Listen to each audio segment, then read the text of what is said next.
পুজো করো আর ঘরের লক্ষ্মীকে সম্মান করতে পারো না। শুনে রাখো, যে ঘরে নারীর সম্মান নেই, যে ঘরে নারীর চোখের জল পড়ে, সে ঘরে লক্ষ্মী বাস বাঁধে না। তবুও বাবা যতই বলি ছেলে কিন্তু চাই তো কি মা, চাই তো। আচ্ছা পুত্র কেন চাই, ছেলে কেন চাই বলবো না থাকবে না? থাক, রাত হয়ে যাচ্ছে, বলবো। আচ্ছা ওই বুড়ো বয়সে দুবেলা দুমুঠো ভাত দেবে বলে শুধু এইটুকুর আশায় একটা ছেলে দরকার, কি হ্যাঁ কি না? জোরে বলো। না না এ না হ্যাঁ সব মিশে গেছে। ওমা এখন বর্তমানে একটা পুরুষের থেকে নারী কোনো দিক থেকেই পিছিয়ে নেই। যদি তুমি একটা মেয়েকে সঠিক শিক্ষা দিয়ে বড় করতে পারো, সে একটা ছেলের দ্বিগুণ হয়ে দেখাতে পারে। এখনকার আর সে যুগ নেই, কিন্তু তবুও ছেলে চাই কেন? দুবেলা দুমুঠো খেতে দেওয়ার জন্য নয়। কে কাকে খেতে দেবে? কে কাকে খেতে দেবে? পুত্র বাবার চিতায় অগ্নি নিক্ষেপ করবে, তাই তো? পুরো ব্যাপার ঘুরে গেছে, বাবা এখন ছেলের চিতায় আগুন দিচ্ছে। এমনও পাপ বেড়েছে, বাবা বেঁচে আছে, ছেলে হরিবোল হয়ে গেছে। ওই যে রকেটের মতো ছোটাছুটি করছিল বাইক নিয়ে। তো বাবা এই যে পুত্র, মৃত্যুর পর আমাদের আত্মা পুত নামক নরকে গিয়ে উপস্থিত হয়। সন্তান যদি ছেলে হয়, সে যদি পিণ্ড দান করে, ওই পুত নামক নরক হতে আমরা মুক্তি পাই। এই পুত শব্দটা থেকে পুত্র শব্দটা এসেছে। এখন আপনি বলবেন সন্তান ছেলে হলেই কেন দিতে পারবে, মেয়ে হলে কি দিতে পারবে না? পারবে। কতদিন? যতদিন না তার বিবাহ হয়। কারণ বিবাহ হয়ে যাওয়া মানে পরগোত্রে চলে গেল। গোত্র কি? হ্যাঁ হ্যাঁ কাশ্যপ গোত্র তো বুঝলাম, কিন্তু কি হ্যাঁ জিনিসটা কি? আচ্ছা যার যা গোত্র আছে মনে মনে ভাবো, মনে মনে ভেবে নিয়েছো। এবার আমি যেটা বলছি মেলাও আস্তে আস্তে। বাবা একটা কশ্যপ গোত্রের নাম বলেছি। এই যে কশ্যপ হচ্ছে মুনি। যতগুলো গোত্র আছে সব এক একটি মুনি ঋষির নাম। তোমার গোত্র যদি কশ্যপ হয়, তুমি কশ্যপ মুনির বংশধর। যার যেটা গোত্র সে সেই মুনির বংশধর। এখন কথা হলো, আমি এক গোত্রে মানে জন্ম নিয়েছি, অন্য গোত্রে হয়ে গেলাম, মানে অন্য বংশে চলে গেলাম, তার মানে তাদের বংশের হয়ে গিয়েছি। তো তোমার কাছে এসে আমি পিণ্ডদান করবো কি করে? তোমার কেন কাজ হবে? এই জন্যেই পুত্রের প্রয়োজন হয়, দুবেলা দুমুঠো খেতে দেওয়ার জন্য নয় গো মা। আমাদের এই গ্রাম এলাকায় এখনো বৃদ্ধাশ্রমের হাওয়া লাগেনি। চলে আসুন শহর এলাকায়, দেখে যাবেন কে কাকে খেতে দেয় ভালো করে বুঝতে পারবে। যারা যারা বৃদ্ধাশ্রমে আছে না, কেউ আপনার আমার মতো মধ্যবিত্ত পরিবারের নয়, কেউ নয়। সবাই হাইফাই ফ্যামিলির, সবাই বড়লোক, টাকা আছে, খেতে দেবার লোক নেই। কারণ মা ভেবেছিল ওগো আমার ছেলেটাকে বড় স্কুলে পড়াচ্ছি যেন বড় চাকরি পায়, বাইরে নিয়ে গিয়ে পড়াচ্ছি, বিদেশে পাঠিয়ে দিয়েছি পড়তে, কেন? যেন বিদেশে গিয়ে ভালো চাকরি পায়। তুমি ভালো চাকরি পাওয়ার আশা করেছিলে, মাতৃভক্তি জন্ম দেওয়ার আশা করনি। এই জন্যে তোমার আশা পূরণের জন্য মোটা টাকার চাকরি সে পেয়েছে, কিন্তু তার মনে তোমার জন্য মাতৃভক্তি নেই। আমি বলছি না তুমি বাইরে নিয়ে গিয়ে ছেলেকে পড়াও না, আমি বলছি না তুমি দামি স্কুলে ছেলেকে ভর্তি করো না। শিক্ষার অবশ্যই প্রয়োজন আছে, কিন্তু পুঁথিগত বিদ্যার থেকেও বেশি প্রয়োজন আছে সামাজিক শিক্ষার। আজকে যিনি পুঁথিগত বিদ্যাতে ভরে গেছেন, দেখে নিন আজকে মানুষের মানসিকতা। আমরা সনাতন ধর্মের মানুষ বাবা বলতে এত লজ্জা করে। আমরা সনাতন ধর্মের মানুষ, হ্যাঁ সনাতন ধর্মের মানুষ হয়ে আমরা গুরুজনদেরকে প্রণাম করি, এটা আমাদের সংস্কৃতি। আমরা গুরুজনদের প্রণাম করি, এটা আমাদের সংস্কৃতি। বহু দেশের মানুষ, ভারতবর্ষের বাইরে যত দেশ আছে সব দেশে মানুষরা এই ভারতীয়দেরকে সম্মান করে তাদের সংস্কৃতির কারণে। কিন্তু বাবা, আমরা যে সংস্কৃতির জন্য আমাদের গর্ব হওয়ার কথা সেই সংস্কৃতি ফেলে দিয়ে এখন বাবা এমনি তো প্রণাম করা দূর, বড়দেরকে পা লেগে গেলে বলে এই তো অবস্থা। তাহলে আমাদের কি আর উন্নতি হবে? হবে না। হরি বল, হরি বল মা। যাই হোক, তো আজকে বিহারী জন্ম নিয়েছে, সব থেকে বেশি কষ্ট সহ্য করলো মা, আর সব থেকে বেশি আনন্দ পায়ও মা। কিন্তু আজকে মায়াবতী মায়ের মনে কোনো আনন্দ নেই, তার মধ্যে চিন্তা কাজ করছে, সন্তান তো এসে গেল, মানুষ করব কি করে। নিয়ে গেল সেই মাধবের কাছে, চরণতলে শুইয়ে দিয়ে বলছে, মাধব পাঠিয়ে তো দিলে, তুমি যখন দিয়েছ তুমি পথ দেখিয়ে দাও, কি করে রক্ষা করব। চিন্তা নেই মায়াবতী, ভগবান কিছু না কিছু একটা পথ বলে দেবে, তুমি চিন্তা করো না। একটু সুস্থ হলো মা, সুস্থ হয়ে শুরু হলো মায়ের লড়াই। ওই ছেলেটাকে কোলে নিয়ে বাড়ি বাড়ি ঘুরছে, দিদি তোমার ঘরে একটা কাজ দেবে, আমার যা দাও দেবে, শুধু এই ছেলেটাকে খাইয়ে পরিয়ে নিজে একটু থাকতে পারলেই হবে, দাও না। বেশ কয়েকটা ঘর ঘুরে ঘুরে কয়েকটা বাড়িতে কাজ হয়ে গেল মায়ের। কারো বাসন মেজে দেয়, কারো জামা কাপড়গুলো কেচে দেয়, কারো ঘরটা মুছে দেয়। ভাবো, যতটা বলতে সহজ মনে হচ্ছে না, এতটা করা সহজ নয়। এখনকার সন্তান হলে বাপের বাড়ি চলে আসে, শুধু নিজের ঘরটাই সামলানো যায় না, মা সন্তানকে মানুষ করে ঘর সামলিয়ে বাইরে কাজ করে নিয়ে এসে সন্তানটাকে মানুষ করা দুটিখানি কথা নয়। যদি কোনো সন্তানের বাবা না থাকে, মা পারে বাবার জায়গাটা পূরণ করতে, কিন্তু পৃথিবীতে আজ পর্যন্ত এমন কোনো পুরুষের আজ পর্যন্ত জন্ম হয়নি যে পারে মায়ের জায়গাটা পূরণ করতে। মায়ের মতো স্নেহময়ী মমতাময়ী কেউ হয় না।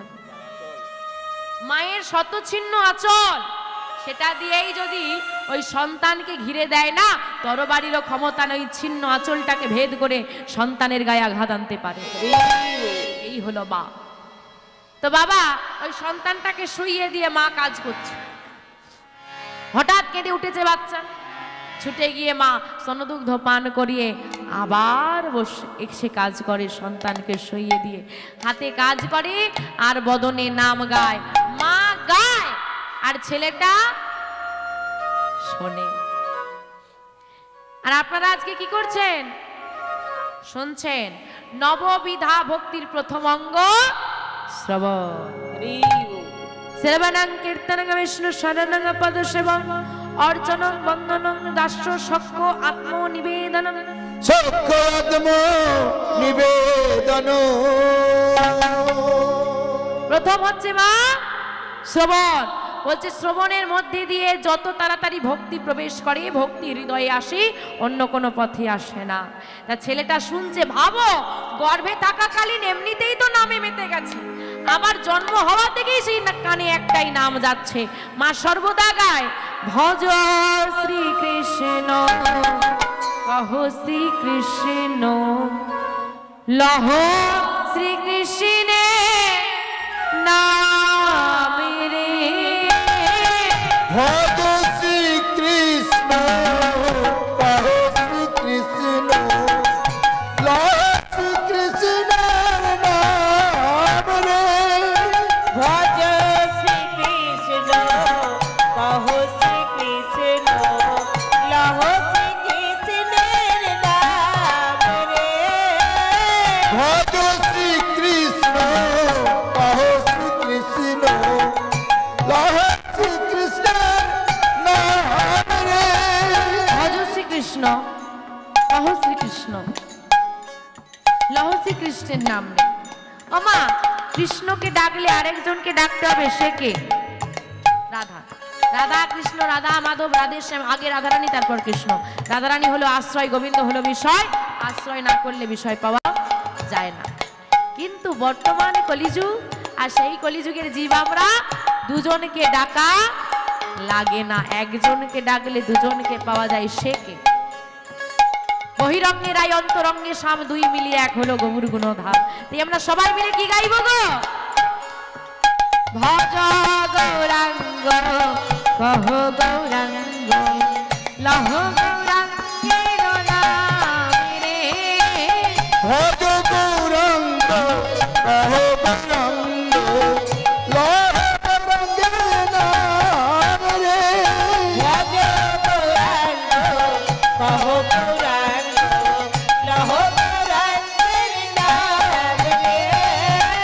যে জনা গৌরাঙ্গ ভজে সে হয় আমার প্রাণ রে।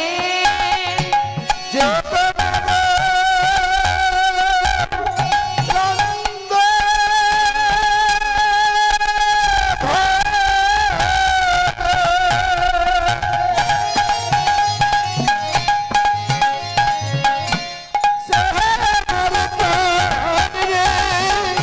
যে জনা গৌরাঙ্গ ভজে সে হয় আমার প্রাণ রে।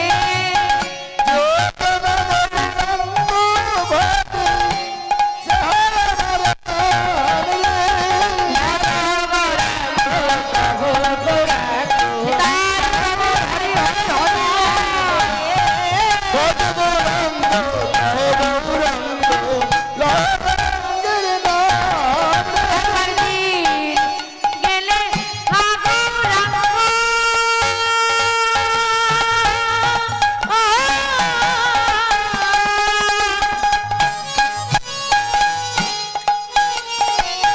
যে বলে একবারে রে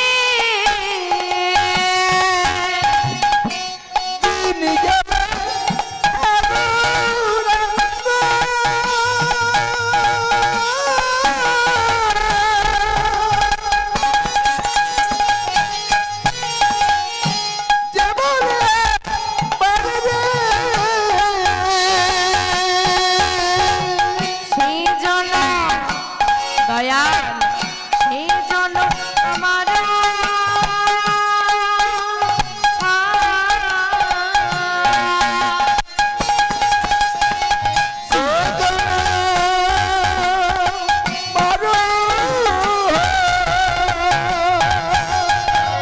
আমি হই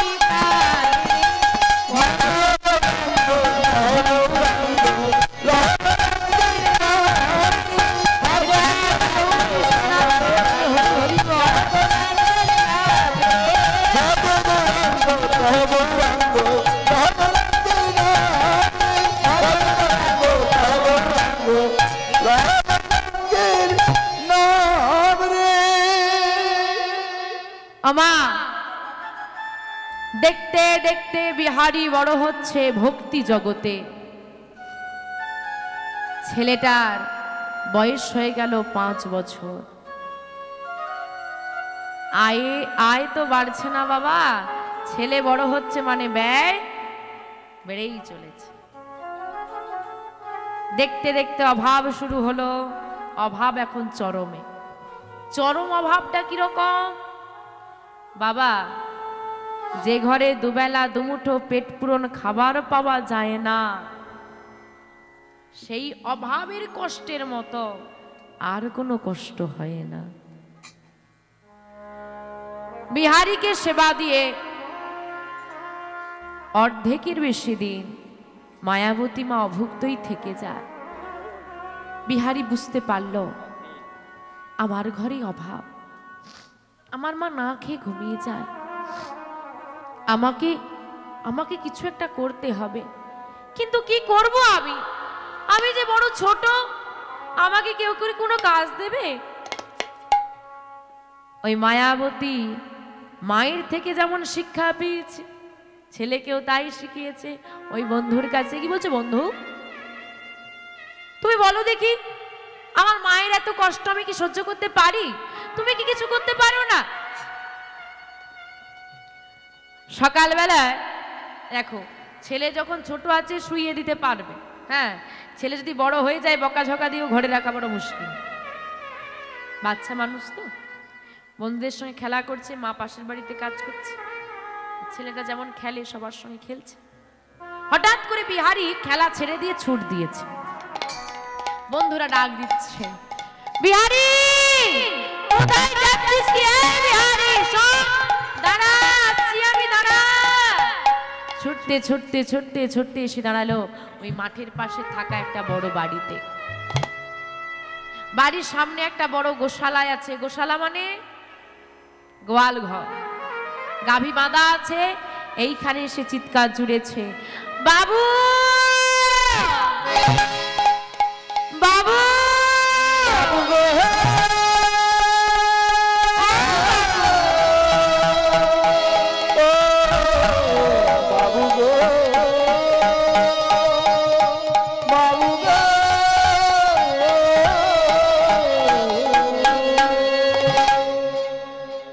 একটু বাইরে এসো না। ও বাবু, কে? একটু বাইরে আসবে বাবু, একটা কথা ছিল। বেরিয়ে এসেছে, হ্যাঁ, বাড়ির মালিক। কে তুই? আমার নাম বিহারি লাল। কি চাই তোর? ও বাবু, তোমার ঘরে আমায় একটা কাজ দেবে। কাজ? এই মস্করা হচ্ছে আমার সঙ্গে? হ্যাঁ, ও বাবা, 5 বছরের ছেলে এসে তোমার ঘরে কাজ চাইলে তুমি দেবে? ভাবছে মজা করছে, দুষ্টু বাচ্চা। যাই এখান থেকে। আমার সঙ্গে মানুষ কথা বলতে ভয় পায়, আর তুই এতটুকু ছেলে আমার সঙ্গে মজা করছিস? বাবু, আমি তোমার সঙ্গে মজা করছি না,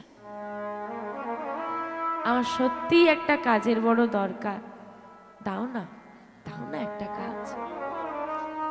আবার বললাম না এখান থেকে যেতে, যা বলছি। তাড়িয়ে দিচ্ছে যখন, ছোট্ট ছেলেটা বাবু দুটো চরণ জড়িয়ে ধরেছে। বাবু, যতক্ষণ না তুমি আমাকে একটা কাজ দিচ্ছ আমি তোমার চরণ যুগল ছাড়ব না। আবার ছাড় বলছি, ছাড় আমার পা দুটো। না, আমি ছাড়বো না, ছাড় বলছি। কিছুতেই ছেলেটা ছাড়ছে। চিৎকার শুনে ওই বাড়ির মালকিন বেরিয়ে এসেছে। কি হয়েছে গো? কিসের চিৎকার? দেখো না, কাদের একটা ছেলে এসেছে, পা দুটো ধরেছে, বলছে কাজ চাই। ছাড় বলছি। বাহ, ভারী মিষ্টি দেখতে তো ছেলেটাকে। এই খোকা শোন, এদিকে আয়, আমার কাছে আয়, আমার কাছে। বাবুর পা দুটো ছেড়ে দিয়ে মায়ের কাছে গিয়ে দাঁড়িয়েছে। আহা, বাহ, ভারী মিষ্টি দেখতে। আয় আয় কাছে। জড়িয়ে ধরেছে মা। এই হলো একজন নারী আর একজন পুরুষের মধ্যে তফাৎ। কি নাম তোর খোকা? আমার নাম বিহারি লাল গো, বিহারি লাল। বাহ, সুন্দর নাম তো। তা এখানে তুই কেন এসেছিস? কি চাই তো? ও মা, তোমার ঘরে আমায় একটা কাজ দেবে? দাও না একটা কাজ, দাও না। মা হাসছে আর বলছে, ও বুঝেছি, মা বকেছে, মা বকা দিয়েছে, তাই ছেলে অভিমান করে ঘর ছেড়ে চলে এসেছে, তাই বলছে কাজ চাই, তাই তো?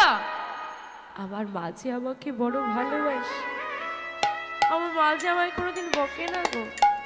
তবে আমি কাজ করব, আমার কাজের খুব দরকার, আমি কাজ করবই করব। বলে কাজ অবশ্যই করবে, কেন করবে না? যে নির্দিষ্ট বয়সে যে নির্দিষ্ট কাজ আছে তুমি তাই করবে। 5 বছরের ছেলের কাজ কি? হ্যাঁ, পড়াশুনো করবে, পাঠশালায় যাবে, খেলাধুলো করবে। তুমি পাঠশালায় যাও না? না। কেন পাঠশালায় যাও না কেন? তার মানে ভারী দুষ্টু ছেলে তো। হ্যাঁ, পাঠশালায় যাও না? না গো মা, আমার মা যা বলে আমি তাই শুনি। তাহলে পাঠশালায় যাও না কেন? মা গো, যে মানুষটা হাতে ধরে পাঠশালায় নিয়ে যায়, আমার জীবনে সেই মানুষটাই তো নেই। মা গো,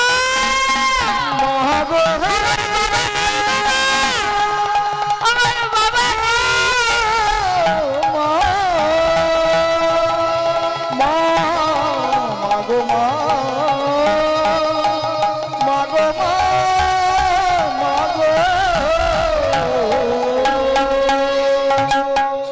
কি করবো বলো মা? কে আমাকে নিয়ে যাবে পাঠশালা? আমার তো বাবা নেই। খেলা করার কথা বলো, যাই মা যাই, আমি খেলতে যাই। জানো, আমরা কত বন্ধুরা একসঙ্গে খেলা করি। কিন্তু মা, খেলা করতে করতে যখন অন্ধকার নেমে আসে, সন্ধ্যা হয়ে যায়, ভুলেই যায় বাড়ি ফেরার কথা। আমার বন্ধুদের সবার বাবা তাদেরকে ফিরিয়ে নিতে আসে। আজ পর্যন্ত কোনো দিন আমার বাবা আমাকে ফিরিয়ে নিতে আসেনি। আমার বন্ধুরা কত খেলনা নিয়ে এসে আমাকে দেখিয়ে বলে, দেখ আমার বাবা দিয়েছে, দেখ সুন্দর হয়েছে না। আমার বাবা কোনোদিন আমাকে কিছু কিনে দেয়নি। আমার বাবা কোনোদিন আমাকে আদর করেনি। আমার বাবা কোনোদিন আমাকে ভালোবাসেনি। বলতে পারো আমি কি ভুল করেছি, আমি কি অপরাধ করেছি যে আমার বাবা আমাকে একটু আদর করে না? আমার প্রতি কিসের এত অভিমান? খোকা, তোর বাবা কই জানো মা? আমার বাবা কোথায়? এটা একদিন আমার মাকে জিজ্ঞেস করেছিলাম, মা আমার বাবা কই? আমি দেখেছিলাম আমার মায়ের চোখে সেদিন জল। আমার মা কাঁদতে কাঁদতে আমার ঘরে থাকা রাধা মাধবের দিকে দেখিয়ে বলেছ, বিহারী তোর বাবা কোথায়? ওই রাধা মাধব জানে, তাকে গিয়ে জিজ্ঞেস কর। তবে শোন বিহারী, আজকের পর থেকে কোনোদিন তোর বাবা কোথায় আমাকে জিজ্ঞেস করিস না বাবা। আহারে বাবা হারা ছেলেটা। হ্যাঁ রে খোকা, তাহলে তোদের সংসার কি করে চলে? আমার মা পরের বাড়ি কাজ করে, যা পায় তা দিয়ে আমার সেবা হলেও আমার মায়ের সেবা হয় না। তাও না মা একটা কাজ, তোমার ঘরে কাজ করে আমি আমার মায়ের সব অভাব মিটিয়ে দেব। তোর মতো ছেলে গর্ভে ধরার জন্যেও সৌভাগ্য করা লাগে। এতটুকু ছেলের এত মাতৃভক্তি, বেশ। কিন্তু তুই যে বড় ছোট বাবা, কি কাজ করবি বল দেখি তুই? ও মা, তোমার ঘরের বাইরে যে গাভীগুলো বাঁধা আছে গোশালায়, ওগুলো আমাকে চড়াতে দেবে? কিন্তু তুই কি পারবি? ঠিক আছে, দিয়েই দেখো না। যদি একদিন না পারি, পরের দিন থেকে আর দেবে না। বেশ, কাল থেকে তুই আয়। বাড়ি ফিরে এলো বিহারী।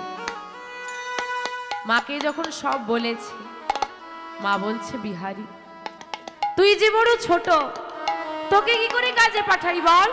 আমা চিন্তা করো না, কথা দিয়ে এসেছি যাব বলে, একটা দিন যেতে দাও, যদি না পারি পরের দিন থেকে আর যাব না। বেশ। পরের দিন সকালবেলায় উঠে মায়ের চরণে প্রণাম করে মাকে বলছে, মা আসি, আয়। তবে শোন বাবা, যেখানেই যাস না কেন, যে অবস্থাতেই থাকিস না কেন, সর্বদা যেন মুখে দয়াময়ের নাম থাকে। ওই দয়াময়ী হলো এমন এক বন্ধু যে নিঃস্বার্থে সাহায্য করে, স্বার্থ দেখে না। তুই যখন ডাকবি তখনই তোর কাছে চলে আসবে। বেশ। মায়ের থেকে বিদায় নিয়ে বাবুদের বাড়িতে এসে গাভী নিয়ে মাঠে চড়াচ্ছে, আর মায়ের কথা মতো বদনে নাম গাইছে। আধার যাবি একা আমি খুঁজি গো তোমার, হাত ধরে পার করে নিও গোয়া দয়া, হাত ধরে পার করে নিও গোয়া। আধার যাবি একা আমি খুঁজি গো তোমার,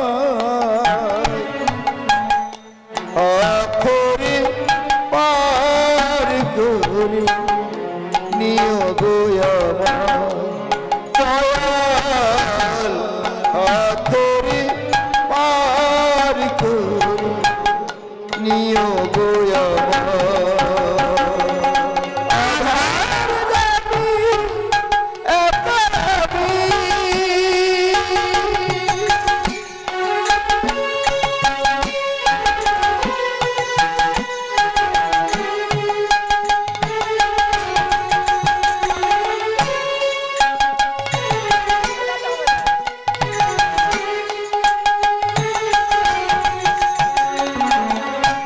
রাধার মন মদন মোহন,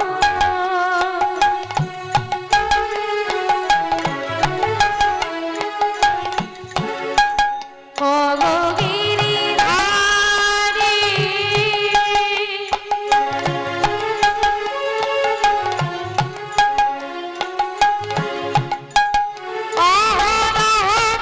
বংশীধরী শুনি গো তোমারি। রাধার মন মদন মোহন,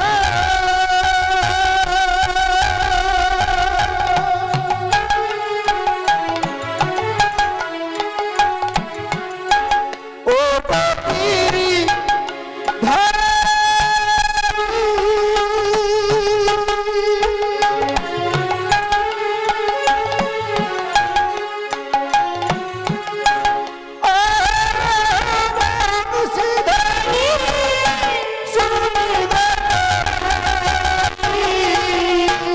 অভাজনে তুমি বিনে, তুমি বিলো অভাজনে তুমি বিনে, তুমি বিনে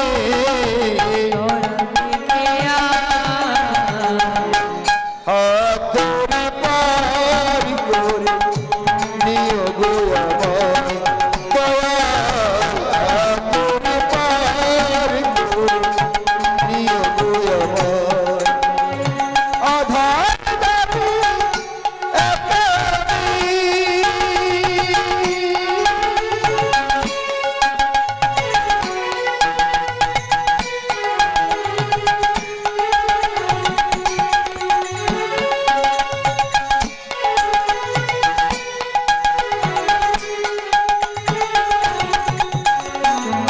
পিতা মাতা ভগিনী ভ্রাতা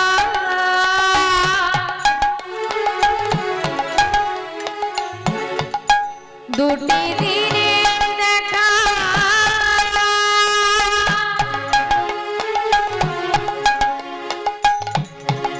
শেষের দিনে সুজন মিলে যেতে হবে একা।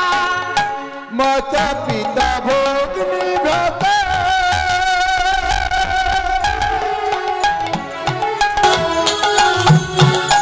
দুটি দিনের দেখা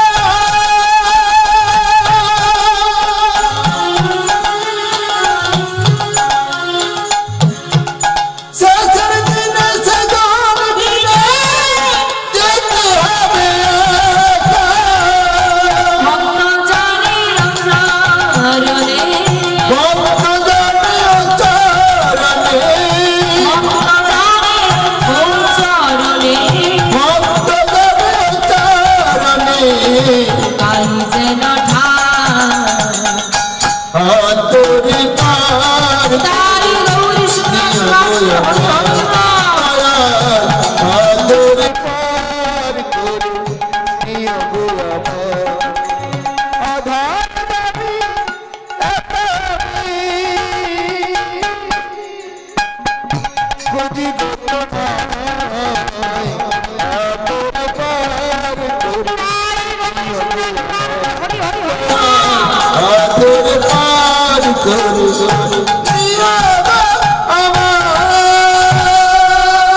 সারাদিন কেটে গেল।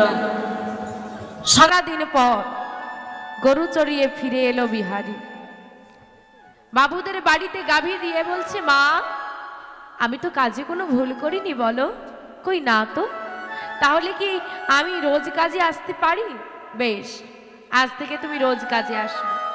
বিহারীর একটা কাজ হয়ে গেল। বাড়িতে এসো মাকে বলছে, মা আমি তো পেরেছি, আর কিসের দুঃখ তোমার? ও মা, আমি কাজ পেয়ে গেছি যখন তোমার আর চিন্তা নেই, তোমার সব দুঃখ দূরে চলে যাবে।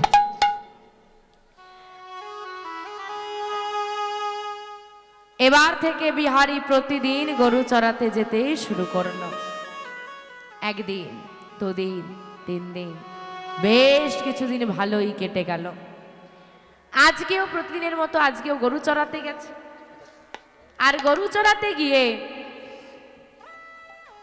আজকে প্রচন্ড রোদ, তাই গাভীগুলো চড়ছে। আর বিহারী কি করেছে, গাছের তলায় ঠেক দিয়ে বসে বসে চিন্তা করছে, রোদে তো আর আমি ঘুরে লাভ নেই, গরুগুলো ঘুরছে ঘুরুক না, ঘাস খাচ্ছে, আমি লক্ষ্য রাখি। এখন বসে বসে গাভীগুলোকে লক্ষ্য রাখছে। আর লক্ষ্য রাখতে রাখতে বাবা ঠেক দিয়ে বসেছিল তো, সুন্দর বাতাস দিচ্ছে। কি হবে গো, চোখে ঘুম এসে গেছে আর বিহারী ঘুমিয়ে পড়েছে। এখন ঘুমিয়ে পড়েছে, দেখো মা বাচ্চা ছেলে তো, ডাকার আবার কেউ নেই। যখন কে ঘুম ভাঙলো, দুপুর গড়িয়ে বিকেল হয়ে গেছে। যেই না দুপুর গড়িয়ে বিকেল হয়ে গেছে আর ঘুম ভেঙেছে, এই রে বিকেল হয়ে গেছে, তাড়াতাড়ি করে তো বাড়ি যেতে হবে। এইভাবে এই চিন্তা করে গাভীগুলোকে এক জায়গায় করতে গিয়ে দেখে একটা বাছুরি হারিয়ে গেছে। সর্বনাশ, গরু চড়ানোর কাজ করে বাছুরি হারিয়ে দেওয়া, মার একটাও বাইরে পড়বেন। ভয় পেয়ে গেল ছেলেটা, কি হবে। বাকি যে গাভীগুলো ছিল এক জায়গায় বেঁধে দিয়েছে, বেঁধে দিয়ে বাছুরি খোঁজা শুরু হয়েছে। খুঁজতে খুঁজতে খুঁজতে খুঁজতে অন্ধকার নেমে এলো, সন্ধ্যা হয়ে গেল, অবশেষে বাছুরি পাওয়া গেল। এইবার বাছুরি নিয়ে গাভী নিয়ে তাড়াতাড়ি করে বাড়ি ফিরছে বিহারী। ও বাবা দেখো, গাভী হারিয়ে গেল আবার পাওয়াও গেল, মাঝের মধ্যে একটু সময় বেশি চলে গেল। এমন এটা কিন্তু খুব বড় বিপদ একটা। গাভী চড়ানোর কাজ করে বাছুরি হারিয়ে দেওয়া কম বড় বিপদ নয়, কিন্তু মনে রাখতে হবে মা, ভগবান যা করে, গাভী হারিয়ে গেল আবার পাওয়াও গেল, তাহলে এই যে সময়টা চলে গেল, বেশি সময় হয়ে গেল, এটাই হয়ে গেল বিহারীর মহাযোগ। কেমন করে? বিহারী যে পথ দিয়ে গাভী নিয়ে বাড়ি ফিরছে, সন্ধ্যা হয়ে গেছে তো, সন্ধ্যার পরে সেখানে ভাগবতী আসর বসেছে। আজকে এখানে কীর্তন চলছে, সেখানে ভাগবত চলছে, বহু ভক্ত বসে নাম গাইছে একত্রিত হয়ে। হরি বল রে, হরি বল রে, বল রে বদনে হরি বল, হরি বল রে,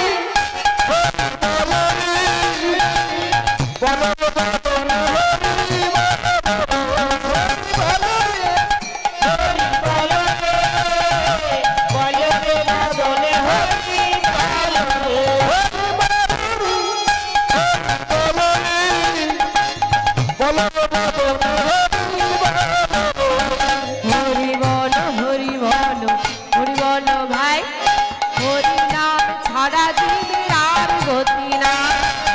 হরি বলো হরি বলো হরি বলো ভাই, হরি নাম ছাড়া জীবের আর গতি নাই। হরি বলো হরি বলো হরি বলো ভাই, হরি নাম ছাড়া জীবের অন্য গতি নাই।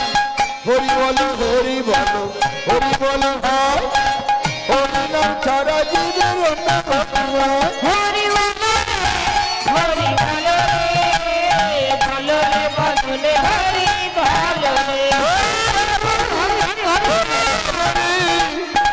বলো বলো বল রে বদনে হরি বল রে। বলো বলো বলো রে, বলো বলো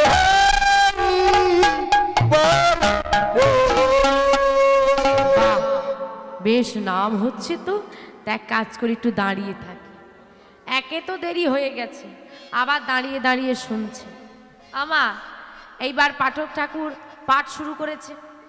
এখন পাঠ করতে করতে পাঠক ঠাকুর বলছে, শোনো, বৃন্দাবনে কৃষ্ণ নামে একটা ছেলে আছে, তারা 24 জন সখা, সখা মানে বন্ধু, তারাও গরু চড়ায়। সে কি গো, আমি একা নই, ওরাও গরু চড়ায়। তা গরু চড়ায়, কি করে চড়ায় একটু শুনে নি, হ্যাঁ কেমন ভাবে চড়ায়।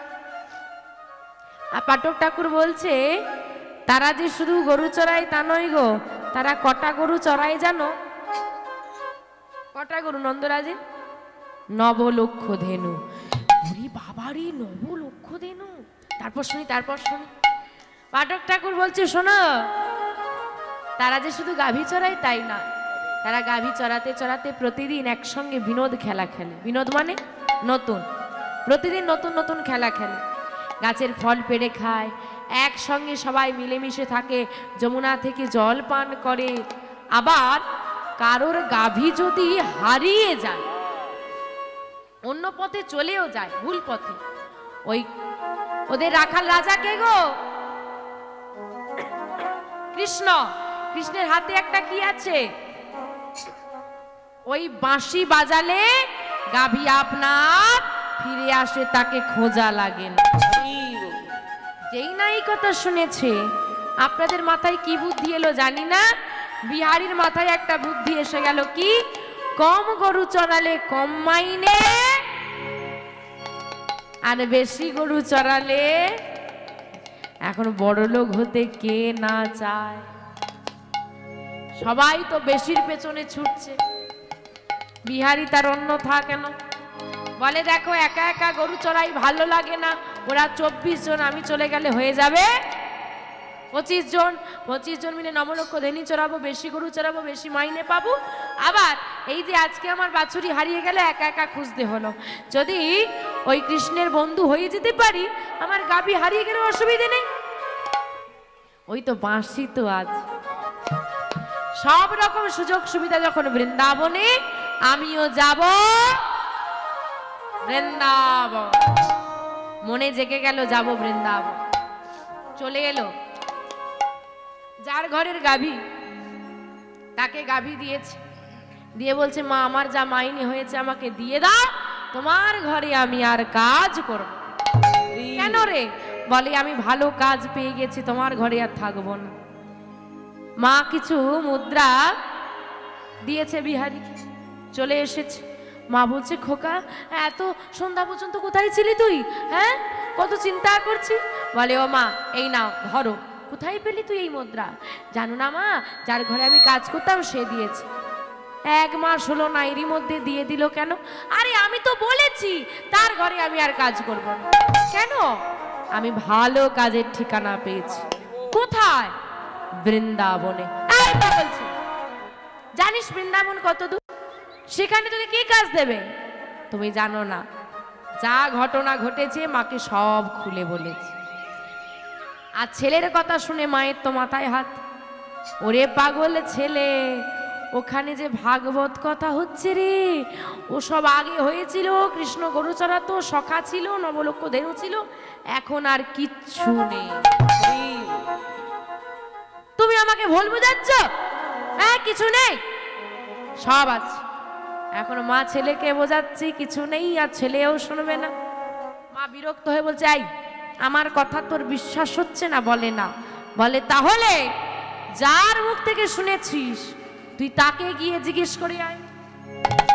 বিহারি কি করেছে? বিলম্ব না করে পাঠক ঠাকুরের কাছে যাচ্ছে, আর ঘর থেকে বেরিয়ে বলছে, মা শোনো, এই আমি গেলাম, যদি জানতে পারি বৃন্দাবনে কৃষ্ণ নেই আমি তোমার ঘরে ফিরবো, আর যদি জানতে পারি বৃন্দাবনে কৃষ্ণ এখনো গরু চড়ায় তুমি কিন্তু আমাকে আর ঘরে বাঁধতে পারবে না। এদিকে বিহারি এসেছে, দেখছে পাঠ হচ্ছে, ভক্তরা সবাই নাম গাইছে, হ্যাঁ হাত দুটো ওপর দিকে তুলে রেখেছে আত্মসমর্পণ। আর বিহারিও কি করেছে? সেই ভক্তদের সঙ্গে, ওমা আগে সাধু সঙ্গ করা লাগবে, সাধু সঙ্গ সর্বশাস্ত্রে কয়, লওয়া মাত্র সাধু সঙ্গ জীবের চিত্ত শুদ্ধি হয়। চিত্ত শুদ্ধি হয়। তো বিহারি আজকে সাধু সঙ্গ করছে, সাধুদের সঙ্গে বাহু তুলে গাইছে, প্রেমানন্দে মেতে হরি বল, হরি নামের বন্যা পেয়ে প্রেমানন্দে মেতে হরি বল, হরি নামের বন্যা পেয়ে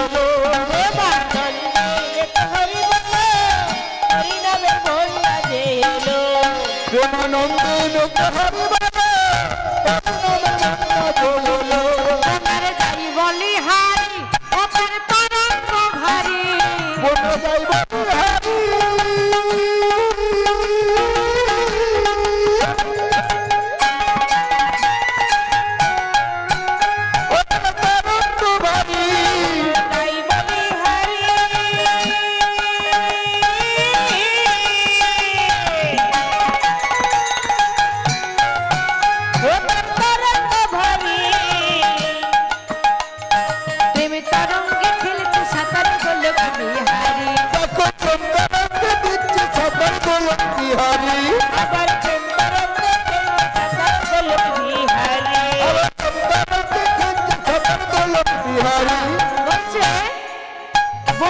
যাই বলি হারি বলছে প্রেমের বন্যা হয়েছে, নামের বন্যা হয়েছে। বন্যার তরঙ্গ, তরঙ্গ মানে ঢেউ, ঢেউটা এত ভারী, যখন দেখবেন সমুদ্রে বড় ঢেউ আসে সবাইকে ডুবিয়ে নেয়। বলছে ঢেউটা এত ভারী সবাইকে ডুবিয়ে দিচ্ছে। শুধু মানুষ তা নয়, শুধু যে মানুষ তা নয়, গোলক বিহারী যিনি স্বয়ং ভগবান, সেও সেই ঢেউতে সাঁতার দিচ্ছে। আবার সঙ্গে কে আছে জানো? তার সঙ্গে প্রভু নিত্যানন্দ পাতারে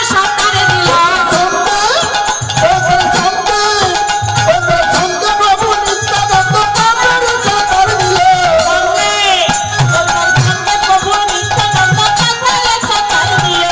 হরি নামের বন্যা দিল,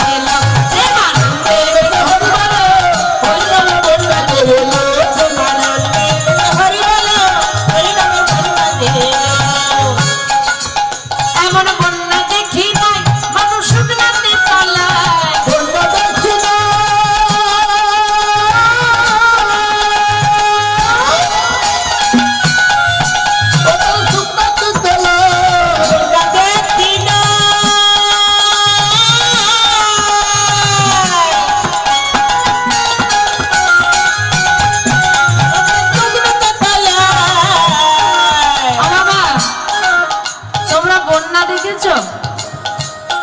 বন্যা দেখেছ? দেখোনি? আরে বন্যা দেখোনি? দেখেছ? আমা বন্যা দেখেছ? বন্যা হলে কত মানুষ তলিয়ে যায়, কত ঘর বাড়ি পড়ে যায়, কত জিনিসপত্র তলিয়ে যায়, যায় না? এমন বন্যা দেখেছ জল নেই, মানুষ তলিয়ে যাচ্ছে? দেখেছ? দেখোনি? শুকনা বন্যা দেখোনি? এই তো শুকনা বন্যা। শুকনা বন্যা যদি দেখতে হয় যাও হরিবাসরে। যদি জলবিহীন বন্যা দেখতে চাও যাও নবদ্বীপ ধামে। দেখবে কত মানুষ, জল নেই, কোথাও জল নেই, কিন্তু হরিনামের বন্যায় সব ভেসে যাচ্ছে। তাই বলছে এমন বন্যা দেখি নাই মানুষ শুকনাতে তলায়, ডুবলো নদীর পুরুষ নারী জাতের বিচারে নাই।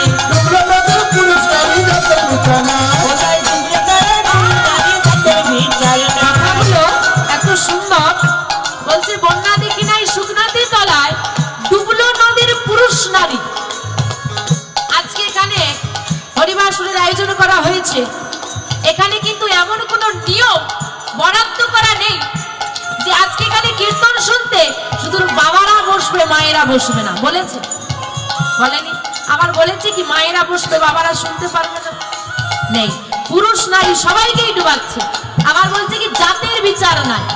এই যে তুমি মুসলিম, তুমি হরি বলতে পারবে না, তুমি খ্রিস্টান, তুমি কৃষ্ণ বলতে পারবে না, এমন কোন নিয়ম গৌর হরি রাখেননি। সবাইকে একত্রিত করেছে। গৌর হরি যদি জাত ধর্মের বিচার করতো চাঁদ কাজী উদ্ধার হতো না। তাই এই হরিনামের ক্ষেত্রে, হরিনামের বন্যায় শুধু পুরুষ নারী তো নয়, জাত ধর্মেরও বিচার নেই। তার প্রমাণ ঠাকুর হরিদাস, হরিদাস ঠাকুর হরিদাস কাজীর ছেলে, সে বুঝি ডুবে গেল।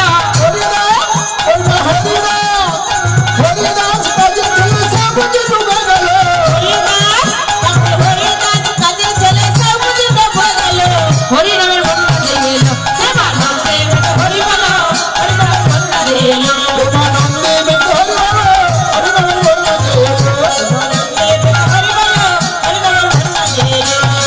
আমা হরিনামের বন্যা এসেছে, তা আজকে তো এখানে হরিনামের বন্যা হচ্ছে। তা এই বন্যার জলে থেকে নামতে চান? একটু হাত তোলেন দেখি। যদিও ঠান্ডা, জলের নাম বললে সব দূরে সরে যাবে, তবুও বলছি এ জলে নামলে ঠান্ডা লাগে না, গরম লাগে। দেখি কারা কারা নামবে, একটু বড় বড় হাত তোলো দেখি। বন্যার জলে কারা কারা নামবে? হ্যাঁ, এই জলে নামতে হলে কি করতে হবে জানো? একবার হরি বল বলে তুমি নামো সেই জলে।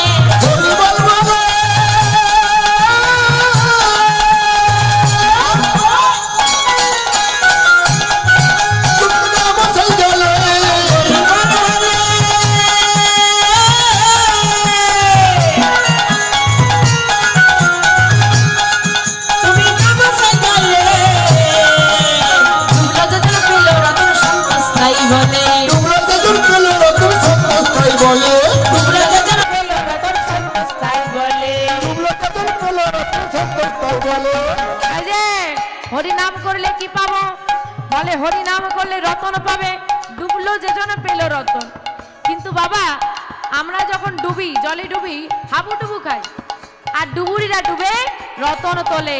কারণ শুধু ডুবলে হবে না, কেন? ডোবার মতো। দেখো এমনি ডুবলে হবে না, ডোবার মতো ডুবতে হবে। তাই বলছে ডোবার মতো, ডোবার মতো, ডোবার মতো ডুবলে বুঝে সেও যে রতন পেল। ডোবার মতো, ডোবার মতো, ডোবার মতো ডুবলে রতন পাবে। ডোবার মতো ডুবলে বুঝে সেও যে রতন পেল। হরি নামের বন্যা দিয়ে এলো, হরি বলো, হরি নামের বন্যা, হরি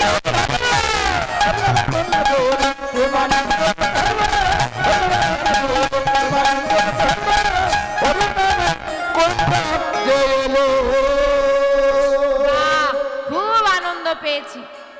কিন্তু পাঠক ঠাকুর গেল কই? এই যে ঠাকুর, দাঁড়াও দাঁড়াও দাঁড়াও, কোথায় যাচ্ছ? দাঁড়াও না, কি হয়েছে? তোমার সঙ্গে আমার একটা কথা আছে। কি কথা বাবা?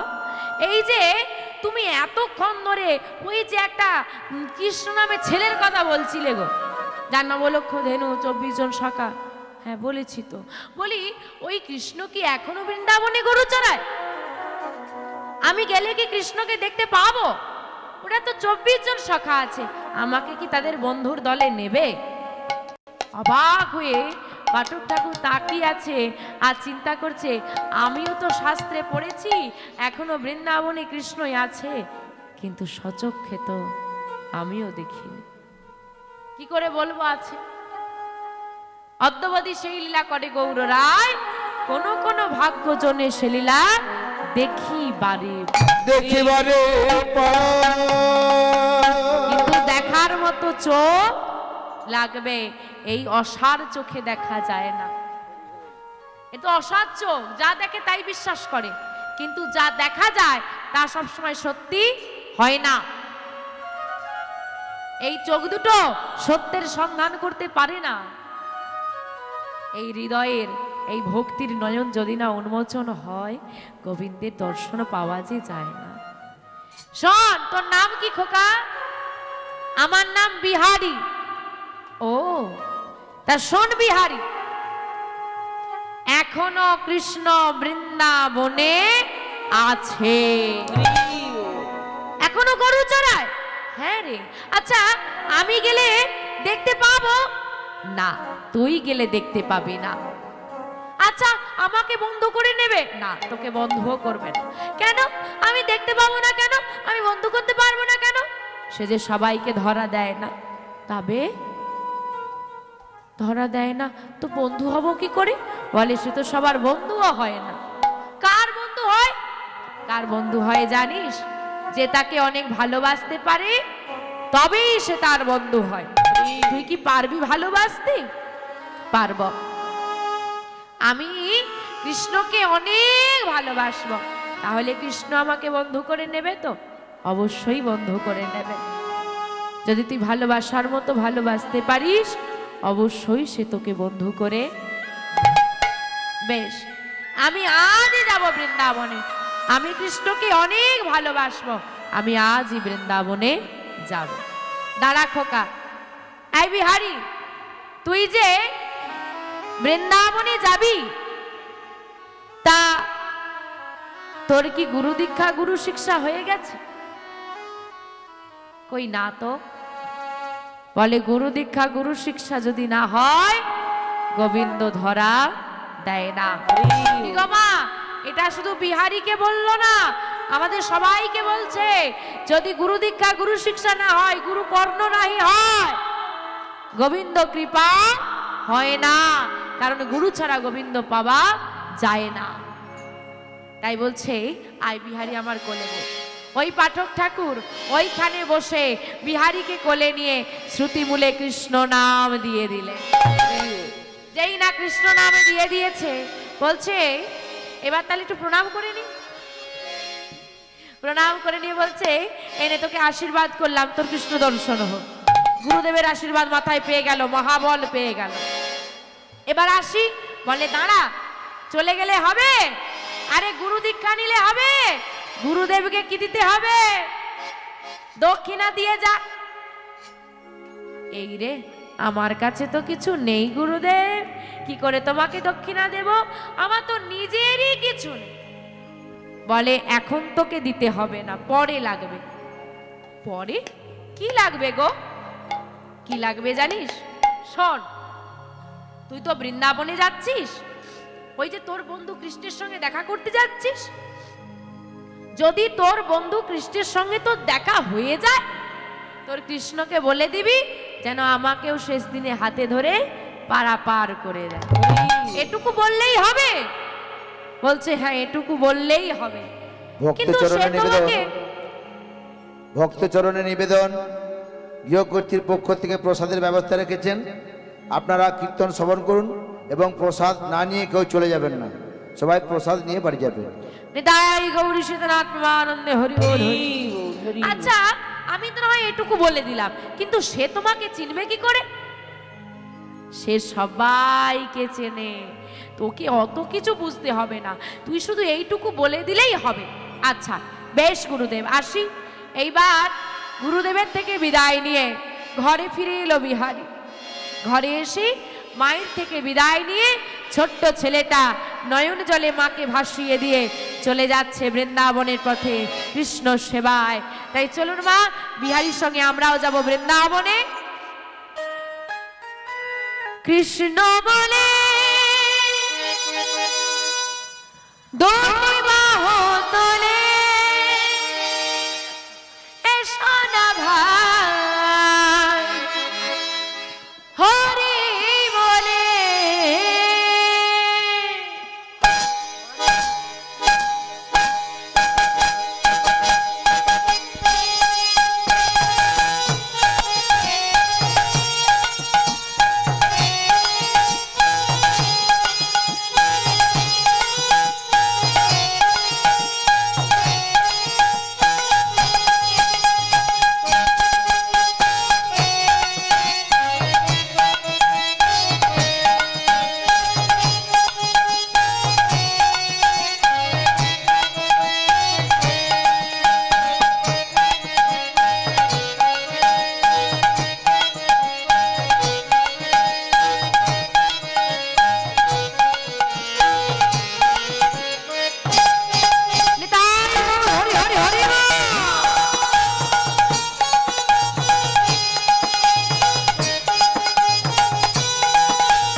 নামে নাই কোনো চিন্তা, নামে নাই কোনো ভাবনা, নামে নাই কোনো চিন্তা, নামে নাই কোনো ভাবনা, নামে নাই কোনো চিন্তা, নামে নাই কোনো ভাবনা, নামে নাই কোনো চিন্তা, নামে নাই কোনো ভাবনা।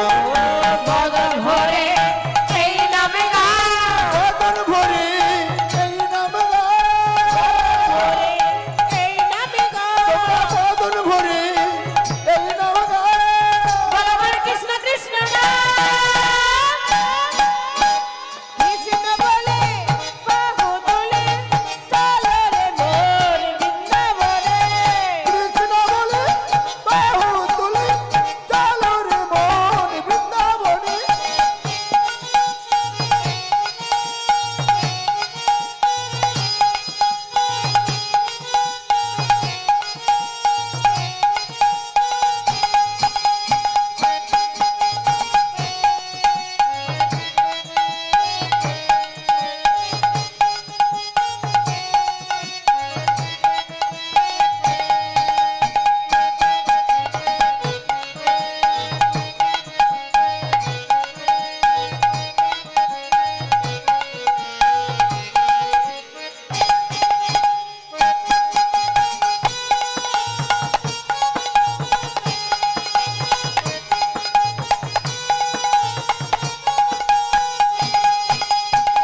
নামে নাই কোনো ভয়, নামে আছে শুধু জয়। এ নামে নাই কোনো ভয়, এ নামে আছে শুধু জয়। নামে নাই কোনো ভয়, নামে আছে শুধু জয়, নামে নাই কোনো ভয়, এ নামে আছে শুধু জয়। মগন ভরে এই নামে গান, মগন ভরে এই নাম গান, মগন ভরে এই নামে গান, মগন ভরে এই নাম গান। বলো বলো কৃষ্ণ কৃষ্ণ নাম। কৃষ্ণ বলে বাহু তোলে চলো রে মোর বৃন্দাবনে, কৃষ্ণ বলে বাহু তুলে চলো রে মন বৃন্দাবনে। তোমরা সবাই মিলে বৃন্দাবনে যাবো, একসাথে বাহু তুলে সবাই হাতগুলো তোলো। হ্যাঁ, মায়েরা একটু উলুধ্বনি করেন দেখি, উলুধ্বনি উলুধ্বনি।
এগিয়ে চলেছে বিহারী। পথ চেনে না, মানুষজনও চেনে না। পথে যাকেই দেখতে পায় তারই দুটো চরণ জড়িয়ে ধরে বলে, বলো না বৃন্দাবন কোন পথে, আর কত দূর গেলে আমি আমার বন্ধু কৃষ্ণকে পাবো, বলে দাও। কোনো মা যদি পথ দিয়ে জল নিয়ে যায়, তার কাছে গিয়ে বলে, মা একটু জল দেবে। কখনো ছোট ছোট আমা পাথর নুড়ি কুড়িয়ে নিয়ে গাছে ফিকছে, যদি ফলটা পড়ে তাহলে একটু খেতে পাবে। কোনো মা আদর করে কিছু খাইয়ে দেয়, কখনো বা কেউ তাড়িয়ে দেয়। বৃক্ষতলে কখনো বিশ্রাম নেয়, কখনো বা কারোর ঘরের ছাদতলায় শুয়ে পড়ে। এইভাবেই এগিয়ে চলেছে বিহারী বৃন্দাবনের পথে। দেখতে দেখতে চলতে চলতে বিহারী এমন একটা জায়গায় চলে এলো যেখানে আর কাউকে দেখা যাচ্ছে না, ফাঁকা মাঠ, কোনো লোকজন নেই। এদিকে মাথার উপর প্রচন্ড রোগ, গলা শুকনো হয়ে যাচ্ছে। এদিকে তৃষ্ণায় গলা শুকিয়ে যাচ্ছে, ক্ষুধায় দেহ নিস্তেজ হয়ে যাচ্ছে, আর এগোতে পারছে না, ক্লান্ত লাগছে, বড় কষ্ট হচ্ছে। বিহারী একটা বৃক্ষতলে বসে পড়েছে।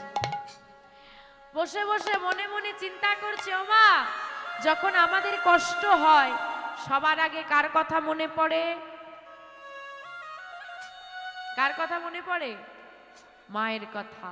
মা দেখো, মা দেখো, আমি খেতাম না বলে তুমি ঘরে আমাকে জোর করে বকে বকে খাওয়াতো, আর আজ দেখো বড় ক্ষুধা লেগেছে, তুমি তো আমার সঙ্গে নেই, তাই আমাকে সেবা দেবারও আর কেউ নেই।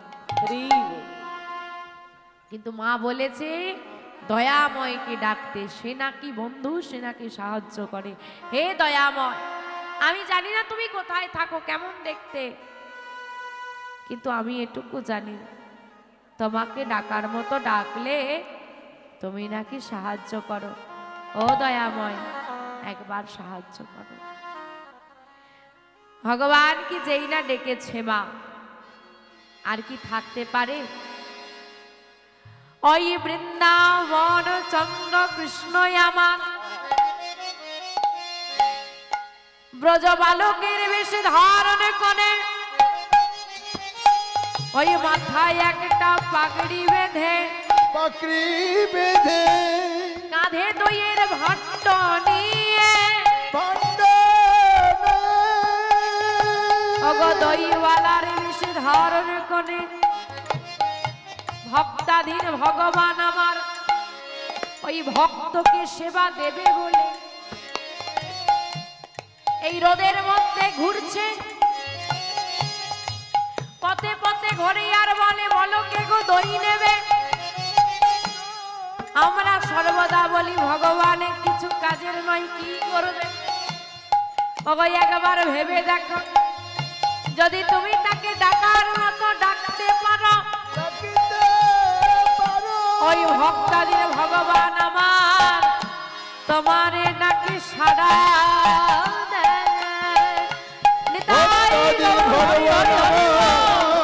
তোমার ডাকে